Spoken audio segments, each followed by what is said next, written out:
एक कदम ईश्वर की ओर। साधक का प्रश्न बहुत ही निम्न कोटि का प्रश्न है। सत्संग में सुना है कि गुरुदेव सर्वत्र है, सब समय में है और उनकी सर्वज्ञता का अनुभव भी है। अनेकों बार हुआ है मुझे। फिर ऐसा क्यों कहा जाता है कि गुरुदेव तक रिपोर्ट लेट दी गई, इस कारण लेट हुआ या कुछ भी, जब हमें अनुभव भी है कि वे सर्वत्र है और सब कुछ देख भी रहे हैं, तो उनको कोई रिपोर्ट देने की बात मुझे समझ नहीं आई। ऐसा क्यों? जब बापूजी सब जगह है तो वहाँ भी तो है ही न जहाँ गलत हो रहा है। फिर व्यवहार में उनको किसी चीज़ की रिपोर्ट देने की जरूरत क्यों है? मानव शरीर धारण किए है, क्या इसलिए व्यवहार के लिए ये करते हैं? डॉक्टर प्रेम जी का जवाब, ब्रह्मज्ञानी सर्वज्ञ है, सर्वत्र है, सर्वशक्तिमान है। इस बात को समझने में लोग गलती करते हैं, इसलिए ऐसे प्रश्न उठते हैं।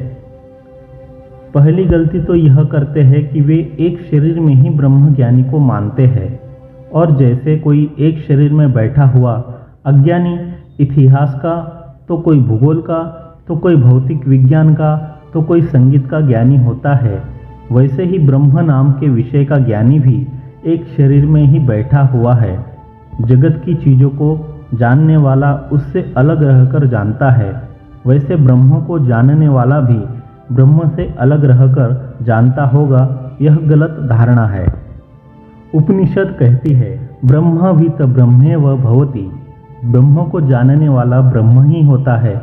ब्रह्म से एक होकर ही ब्रह्म को जाना जाता है। ब्रह्म को सर्वव्यापक कहने में सर्व को सत्य मानकर उसमें व्याप्त ब्रह्म नाम का कुछ तत्व है ऐसा कहा गया है। लेकिन ब्रह्म में देश कल्पित है, जैसे रज्जु में सर्प कल्पित है। इसलिए वास्तव में ब्रह्म में सर्व जैसी कोई चीज नहीं है जिसमें ब्रह्म व्यापेगा। ब्रह्म को न जानने के कारण ब्रह्म ही सर्व रूप में भासता है। जैसे रज्जु को न जानने के कारण रज्जु ही सर्प, माला आदि रूप में भासती है। अगर कोई कहे कि सर्प में रज्जु व्याप्त है तो वह हंसी का पात्र है, क्योंकि सर्प तो है ही नहीं। वैसे जिसको अज्ञानी जगत कहते हैं वह ब्रह्म में है ही नहीं। जैसे रज्जु उसमें दिखने वाले सर्प को नहीं जानता, वैसे ब्रह्म जगत को नहीं जानता। इसलिए ब्रह्म रूप ज्ञानी भी जगत को नहीं जानते। ब्रह्म की वास्तविक सत्ता है और जगत की प्रतिभाषिक सत्ता है। ज्ञान होने के लिए दोनों ज्ञाता और ज्ञेय समसत्ता में होने चाहिए। जागृत अवस्था का मनुष्य स्वप्न के दृश्य को नहीं जानता और स्वप्न पुरुष जागृत के दृश्य को नहीं जानता, क्योंकि वे विषम सत्ता में हैं। इसलिए जैसा लोग मानते हैं वैसे सर्वज्ञानी नहीं हो सकते। अगर वैसा होता तो ब्रह्मज्ञानी को रॉकेट बनाने का, परमाणु बम बनाने का, कंप्यूटर का ज्ञान भी होना चाहिए। फिर भी तीनों अवस्था का ज्ञान जिस साक्षी चेतन की रोशनी में होता है वह ब्रह्म है और वह ज्ञानी का स्वरूप है। इसलिए ब्रह्म ज्ञानी को सर्वज्ञ कहते हैं।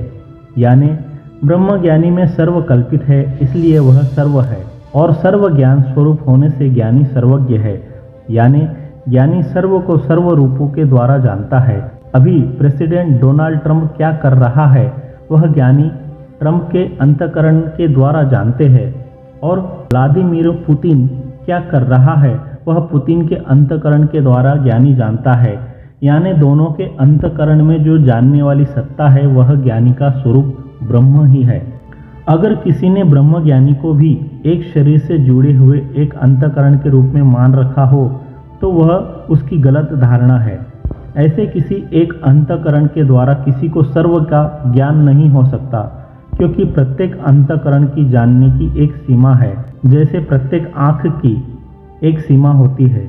योगी लोग एकाग्रता के अभ्यास से अपने अंतःकरण की योग्यता बढ़ा सकते हैं, फिर भी वे सर्वरूप नहीं होने से सर्वज्ञ नहीं हो सकते। हो सकता है कि कोई योगी दूरदर्शन की सिद्धि से दूर के बात जान ले, पर वह सर्व को जानने वाले ब्रह्म को नहीं जानते, इसलिए सर्वज्ञ नहीं होते। कोई पोस्ट हिप्नोटिज्म करने वाला भी दूसरे के मन की बात या किसी की जेब में कितने रुपए है वह जान सकता है, पर वह अज्ञानी ही रहता है, वह सर्वज्ञ नहीं होता। सब अंतःकरण जिस साक्षी की रोशनी में जानते हैं, वह ज्ञानी का अपना स्वरूप है, लेकिन ब्रह्म अकर्ता है। वह अंतःकरण की तरह जानता नहीं है, वह सिर्फ जानने की सत्ता देता है। जैसे सिनेमा के दृश्यों को आर्क लैंप का प्रकाश सत्ता देता है। वह किसी दृश्य को देखता नहीं है, पर सब दृश्यों को दिखाता है। इस तरह ज्ञानी की सत्ता से ही सबको अपने अपने अंतःकरण में जगत का ज्ञान होता है। यह तात्पर्य है सर्वज्ञ का। ऐसा नहीं कि ज्ञानी सब जगह क्या होता है वह देखता रहता है। ऐसा कोई करे तो पागल हो जाएगा। अगर किसी ज्ञानी ने योग की सिद्धि भी पाई हुई हो तो वे कभी किसी के मन के विचार या दूर की घटना बता सकते हैं, पर इसका सर्वज्ञता से कोई संबंध नहीं है। और ऐसी सिद्धि का बार बार उपयोग करना उनको आवश्यक या उचित न लगे तो वे रिपोर्ट के द्वारा भी जानकारी ले सकते हैं। ऐसा करने से वे अज्ञानी नहीं हो जाते। भगवान राम ने सीता को खोजने के लिए वानरों को चारों दिशाओं में भेजे थे। भगवान कृष्ण भी स्यमंतक मणि की खोज में जंगलों में घूमते थे। उसका अर्थ यह नहीं कि वे सर्वज्ञ नहीं थे।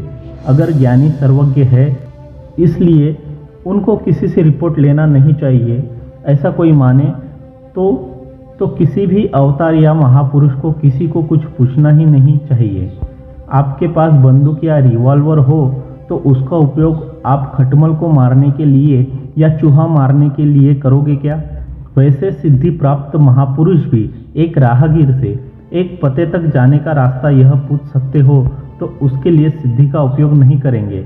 रिवॉल्वर से खटमल मार सकते हैं, पर उसके लिए रिवॉल्वर बनाई नहीं है। इसलिए ज्ञानी को कब सिद्धि का उपयोग करना और कब रिपोर्ट से काम चलाना उसका पता होने से वे दोनों का उपयोग कर सकते हैं।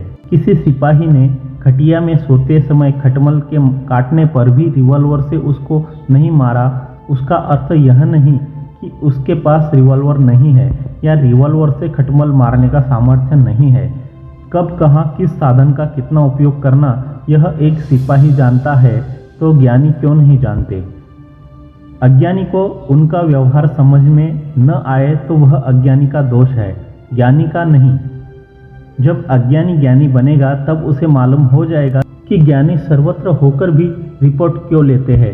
समझ में आया? गुरु के लिए यह आवश्यक नहीं है कि वे हर रिपोर्ट की ध्यान लगाकर जांच करे कि वह सच्ची है या नहीं। गुरु के लिए यह जरूरी नहीं कि वह शिष्य का दोष हो तभी उसको सजा दे और निर्दोष हो तो सजा न दे। शिष्य की घड़ाई के लिए गुरु कुछ भी कर सकते हैं, बिल्कुल मूर्ख जैसा व्यवहार भी कर सकते हैं। जैसे रामू को गुरु ने कहा कि यह घोड़ा गाड़ी गर्म हो गई, उसको बुखार आ गया, उस पर पानी डालो, और पानी डालने पर कहा कि यह मर गई है, उसकी अंत्येष्टि करो। तब अगर रामू आपकी तरह सोचता कि गुरु अंतर्यामी हो या न हो, पर सामान्य बुद्धि भी गुरु में नहीं है, क्या घोड़ा गाड़ी को बुखार आ सकता है? क्या घोड़ा गाड़ी कभी मर सकती है? तो रामू की श्रद्धा टूट जाती और वह गुरु को त्याग देता। रामू ने गुरु के व्यवहार की और ध्यान नहीं दिया और उनके ऐसे व्यवहार के पीछे उनकी करुणा छुपी है। वे जगत में मेरी सत्य बुद्धि मिटाने के लिए ऐसा करते हैं, ऐसा मानकर श्रद्धा को खंडित किए बिना आज्ञा का पालन करता रहा तो गुरु के आत्मज्ञान का अधिकारी बन गया। ब्रह्मज्ञानी सर्वत्र है और सर्व रूप में है, इसलिए उनको सर्व का ज्ञान होना चाहिए। यह धारणा गलत है। ब्रह्मज्ञानी के अनुभव में यह है कि सर्व उनसे अभिन्न है। यह सामान्य ज्ञान है, विशेष ज्ञान नहीं है जो किसी अंतःकरण से होता है। आपका यह अनुभव है कि आप अपने शरीर में सर्वत्र व्याप्त हो, सारा शरीर आपका है, यह सामान्य ज्ञान हुआ। पर आपको कोई पूछे कि आपके शरीर में कितने कोश है, आपके यकृत का वजन कितना है, आपकी आंतों की लंबाई कितनी है, आपके सर पर बाल कितने हैं, तो आप यह नहीं बता सकोगे। फिर भी आप शरीर में सर्वत्र व्याप्त हो। ऐसे ही ब्रह्म रूप से ज्ञानी सर्वत्र व्याप्त होने पर भी विशेष ज्ञान की बातें कोई पूछे कि आपके स्वरूप में मुंबई है तो मुंबई में कितने पुरुष है, वडोदरा की अमुक दुकान में कितने रुपए है, मेरी गाड़ी में कितना पेट्रोल है, तो वे नहीं बता सकेंगे। फिर भी वे सर्वत्र व्याप्त है, यह उनका अनुभव है। डॉक्टर प्रेम जी।